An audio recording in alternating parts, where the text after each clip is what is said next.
کیا جس چیز کی انسان آرزو کرتا ہے وہ اسے ضرور ملتی ہے؟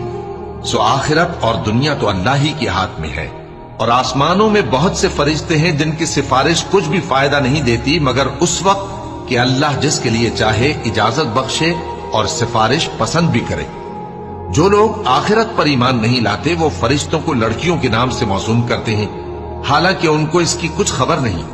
وہ صرف خیال و گمان پر چلتے ہیں، جبکہ خیال و گمان حق کے مقابلے میں کچھ کام نہیں آتا۔ تو جو ہماری یاد سے روگردانی کرے اور صرف دنیا ہی کی زندگی کا خواہاں ہو، اس سے تم بھی منہ پھیر لو۔ ان کے علم کی یہی انتہا ہے۔ تمہارا پروردگار اس کو بھی خوب جانتا ہے جو اس کے رستے سے بھٹک گیا، اور اس سے بھی خوب واقف ہے جو رستے پر چلا۔ اور جو کچھ آسمانوں میں ہے اور جو کچھ زمین میں ہے سب اللہ ہی کا ہے، اور اس نے خلقت کو اس لیے پیدا کیا ہے کہ جن لوگوں نے برے کام کیے ان کو ان کے اعمال کا بدلہ دے۔